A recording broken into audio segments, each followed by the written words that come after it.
Hello and welcome ਤੁਸੀਂ ਦੇਖ ਰਹੇ ਹੋ ਦ ਸਟੱਡੀ ਵੀਜ਼ਾ ਸ਼ੋ। ਮੈਂ ਹਾਂ ਤੁਹਾਡੀ ਹੋਸਟ ਸੁਖਵੀਰ ਕੇ ਰਾਵੀ ਤੇ ਮੇਰੇ ਨਾਲ ਨੇ ਲੈਂਡਮਾਰਕ ਇਮੀਗ੍ਰੇਸ਼ਨ ਤੋਂ immigration expert RCICI member Jaspreet Bhatia ਜੀ। ਜਸਪ੍ਰੀਤ ਜੀ ਤੁਹਾਡਾ ਬਹੁਤ ਬਹੁਤ ਸਵਾਗਤ ਹੈ। Thank you. ਜਸਪ੍ਰੀਤ ਜੀ ਅਸੀਂ ਰੀਸੈਂਟਲੀ ਇੱਕ ਐਪੀਸੋਡ ਤੁਹਾਡੇ ਨਾਲ ਕੀਤਾ ਸੀ about the care giver program ਤੇ ਹੁਣ ਰੀਸੈਂਟਲੀ ਉਹਦੇ 'ਚ ਕੁਝ ਅਪਡੇਟਸ ਆਏ ਨੇ ਔਰ ਬਹੁਤ ਸਾਰੀ ਕੁਐਰੀਜ਼ ਸਾਨੂੰ ਉਹਦੇ ਰਿਲੇਟਡ ਆ ਰਹੀਆਂ ਨੇ ਤੇ ਮੈਂ ਚਾਹੁੰਦੀ ਹਾਂ ਕਿ ਸਾਰੇ ਜਿਹੜੇ ਸਟੂਡੈਂਟ ਸਾਡੇ ਹੈਗੇ ਨੇ ਤੁਸੀਂ ਇੱਕ ਵਾਰੀ ਜਿਹੜਾ ਅਪਡੇਟ ਆਇਆ ਉਹਦੇ ਬਾਰੇ ਪੂਰੀ ਕਲੈਰੀਫਿਕੇਸ਼ਨ ਦੇ ਦਿਓ। Definitely in our last episode ਅਸੀਂ ਡਿਸਕਸ ਕੀਤਾ ਹੈ ਕੇਅਰ ਗਿਵਰ ਪ੍ਰੋਗਰਾਮ ਦੀ ਡਿਟੇਲ ਦੇ ਵਿੱਚ ਜੋ ਕਿ ਦੋ ਨੌਕ ਕੋਡਸ ਲਈ ਐਲੀਜੀਬਲ ਹੈਗਾ ਹੈ। One is home child care provider pilot program ਤੇ ਦੂਜਾ ਹੈਗਾ ਹੈ home support worker programme.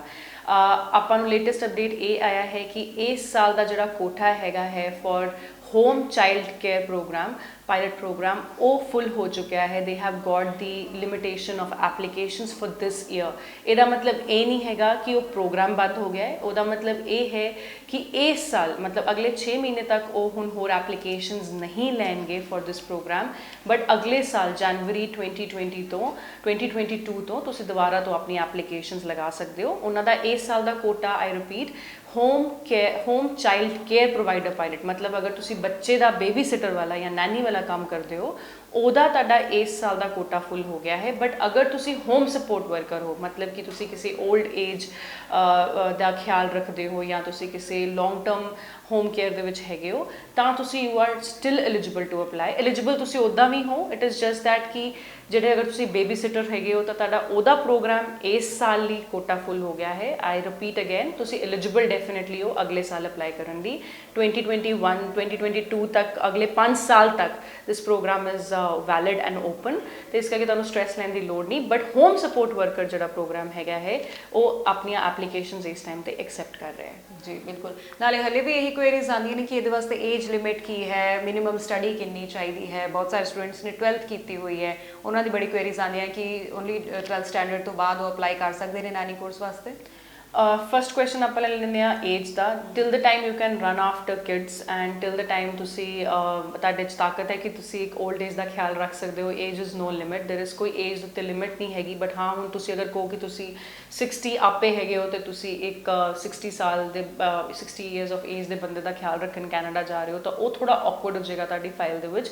But ਅਗਰ ਤੁਸੀਂ 30 ਹੋ 35 ਹੋ there is no specific age which is mention under this program. So age ਦੀ ਕੋਈ ਲਿਮਿਟ ਨਹੀਂ ਹੈਗੀ।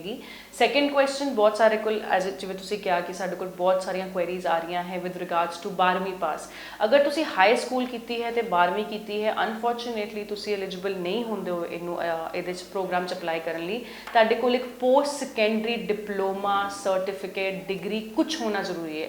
ਫੋਰ ਐਗਜ਼ਾਮਪਲ 12ਵੀਂ ਤੋਂ ਬਾਅਦ ਤੁਸੀਂ 1 ਸਾਲ ਦਾ ਡਿਪਲੋਮਾ ਕੀਤਾ ਜਾਂ 12ਵੀਂ ਤੋਂ ਸਾਲ ਤੁਸੀਂ 2 ਸਾਲ ਦਾ ਡਿਪਲੋਮਾ ਕੀਤਾ ਜਾਂ ਤੁਸੀਂ ਕੋਈ ਨਰਸਿੰਗ ਦਾ ਪ੍ਰੋਗਰਾਮ ਕੀਤਾ ਜਿਹੜਾ ਕਿ ECA ਰਿਪੋਰਟ ਜਿਹਦੀ ਨਿਕਲ ਸਕਦੀ ਹੈ ਉਹੀ ਤੁਹਾਡੀ ਐਜੂਕੇਸ਼ਨ ਕੰਸੀਡਰ ਹੋਏਗੀ। So that is very important.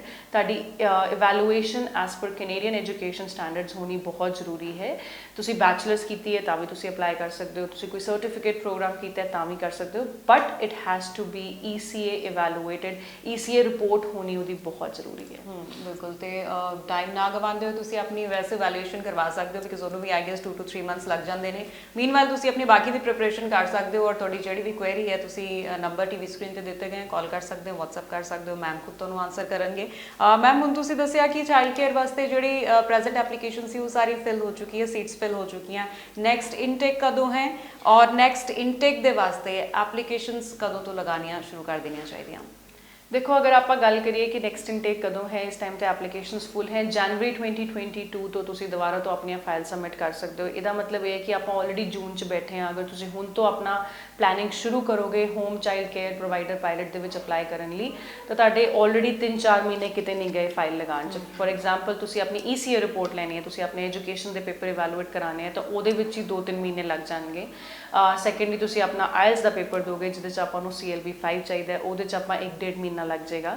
Thirdly ਅਗਰ ਆਪਾਂ ਨੂੰ ਇੰਪਲੋਇਰ ਹੋਣਾ ਐਜ਼ ਆਈ ਸੈਡ ਆਪਣੇ ਲਾਸਟ ਵਿੱਚ ਜਸਟ ਬਹੁਤ ਜ਼ਰੂਰੀ ਹੈ ਕੈਨੇਡਾ ਤੋਂ। ਤੁਸੀਂ ਜਦ ਤੱਕ ਆਪਣੇ ਇੰਪਲੋਇਰ ਦੇ ਨਾਲ ਟੱਚ ਬੇਸ ਬਣਾਓਗੇ ਆਪਣਾ ਸਾਰਾ ਪਲੈਨਿੰਗ ਕਰੋਗੇ ਇੰਪਲੋਇਰ ਫਾਰਮ ਫਿਲ ਕਰਕੇ ਦੇਗਾ ਬਾਈ ਆਲ ਆਫ ਦਿਸ ਟਾਈਮ ਤੁਹਾਨੂੰ 4-5 ਮਹੀਨੇ ਐਨੀ ਵਿਚ ਵੇਜ਼ ਲੱਗ ਜਾਣਗੇ ਆਪਣੀ ਫਾਈਲ ਰੈਡੀ ਕਰਨ ਲਈ। So by the time you are in December you will be ready with your documentation ਤੇ ਜਦੋਂ ਜਨਵਰੀ 2022 'ਚ ਪੋਰਟਲ ਦੁਬਾਰਾ ਤੋਂ ਖੁੱਲ੍ਹ ਖੁੱਲੇਗਾ ਹੋਮ ਚਾਈਲਡ ਕੇਅਰ ਦੇ ਵਿੱਚ, ਤੁਸੀਂ ਆਪਣੀ ਐਪਲੀਕੇਸ਼ਨ ਲਗਾਉਣ ਲਈ ਰੈਡੀ ਹੋਵੋਗੇ। ਜੀ ਬਿਲਕੁਲ। ਸੋ ਇਹ ਜਿਹੜਾ ਟਾਈਮ ਹੈ ਤੁਹਾਨੂੰ ਯੂਟਿਲਾਈਜ਼ ਕਰਨਾ ਹੈ, ਜਿਸ ਤਰ੍ਹਾਂ ਮੈਮ ਨੇ ਕਿਹਾ ਹੈ ਕਿ ਕਿਹੜਾ ਪ੍ਰੋਸੈਸ ਤੁਹਾਨੂੰ ਫੋਲੋ ਕਰਨਾ ਹੈ, ਤੇ ਬਹੁਤ ਇੰਪੋਰਟੈਂਟ ਹੈ ਟਾਈਮ ਨੂੰ ਯੂਟਿਲਾਈਜ਼ ਕਰਨਾ। ਤੇ ਜਸਪ੍ਰੀਤ ਜੀ ਥੈਂਕਸ, ਤੁਸੀਂ ਇੰਨੀ ਇੰਪੋਰਟੈਂਟ ਇਨਫੋਰਮੇਸ਼ਨ ਦਿੱਤੀ, ਐਂਡ ਹੋਪਫੁਲੀ ਅਗਲੇ ਐਪੀਸੋਡ 'ਚ ਅਸੀਂ ਕੁਝ ਹੋਰ ਇੰਪੋਰਟੈਂਟ ਇਨਫੋਰਮੇਸ਼ਨ ਤੁਹਾਡੇ ਤੋਂ ਲਵਾਂਗੇ, ਤਾਂ ਕਿ ਸਾਡੇ ਜਿਹੜੇ ਵਿਊਅਰਸ, ਸਾਡੇ ਜਿਹੜੇ ਲਿਸਨਰਸ ਹੈ, ਉਹਨਾਂ ਦੀ ਸਾਰੀ ਕੁਐਰੀਜ਼ ਦੇ ਆਨਸਰ ਅਸੀਂ ਕੋਸ਼ਿਸ਼ ਕਰਦੇ ਆਪਣੇ ਪ੍ਰੋਗਰਾਮ ਦੇ ਥਰੂ ਦੇ ਦਈਏ। ਜਸਪ੍ਰੀਤ ਜੀ ਤੁਹਾਡਾ ਬਹੁਤ ਬਹੁਤ ਥੈਂਕਸ। Thank you.